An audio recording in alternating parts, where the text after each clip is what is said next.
Dans cette vidéo, il est question des scènes d'enfants de Robert Schumann. Je t'explique l'essentiel sur l'œuvre et sur le compositeur. Robert Schumann était un compositeur allemand qui a vécu de 1810 à 1856. Il appartenait à l'époque du romantisme en musique. À cette époque, il était courant d'exprimer les sentiments et l'imagination à travers la musique. Schumann a composé de nombreuses œuvres pour piano et autres instruments.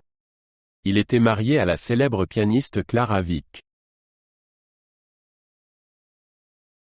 Les scènes d'enfants sont un recueil de 13 courtes pièces pour piano. Schumann les a composées en 1838.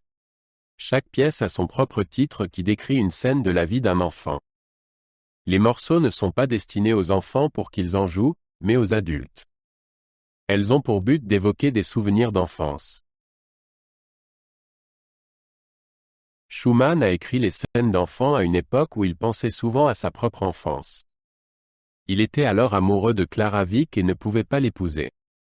La musique l'a aidé à exprimer ses sentiments. Schumann a d'abord composé 30 morceaux, puis en a choisi 13.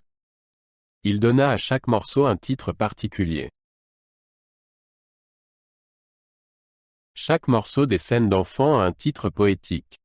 Quelques exemples sont « Des pays et des hommes étranges »,« Rêverie » et « Chevalier au cheval cabré ».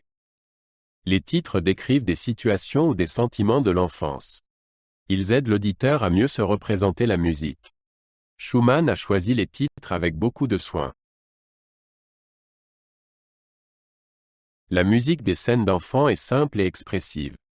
Les mélodies sont souvent faciles à retenir. Schumann utilise de nombreuses ambiances différentes dans les morceaux.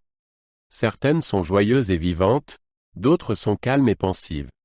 Les morceaux sont généralement courts, entre 1 et 3 minutes.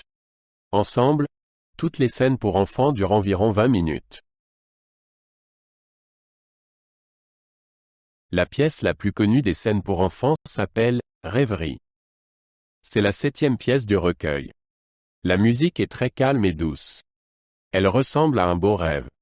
Beaucoup de gens connaissent ce morceau, même s'ils ne savent pas qu'il est de Schumann. Träumerei est souvent joué seul dans les concerts. Les scènes pour enfants font partie des œuvres les plus populaires de Schumann. Elles montrent sa capacité à composer des pièces courtes et expressives. La musique s'adresse aux personnes de tous âges. De nombreux compositeurs se sont inspirés des scènes d'enfants. Ces pièces sont souvent jouées dans des concertos pour piano et font partie du répertoire standard des pianistes. Les scènes d'enfants sont interprétées en solo par un pianiste. Le pianiste doit non seulement être capable de bien jouer techniquement, mais aussi d'exprimer les différentes ambiances. Souvent, certains morceaux des scènes d'enfants sont joués en concert. Certains pianistes jouent également les 13 pièces à la suite. Les scènes d'enfants se prêtent bien au récital de piano, car elles sont très variées. Dans les cours de musique, les scènes d'enfants permettent d'apprendre beaucoup de choses sur la musique romantique. Les élèves peuvent étudier les différentes ambiances dans la musique. Ils peuvent entendre comment Schumann traduit les sentiments en musique. Les pièces permettent d'expliquer ce qu'est la musique à programme. Le lien entre la musique et l'enfance peut également être illustré par cette œuvre. Certains des morceaux les plus simples peuvent être joués par les élèves eux-mêmes au piano.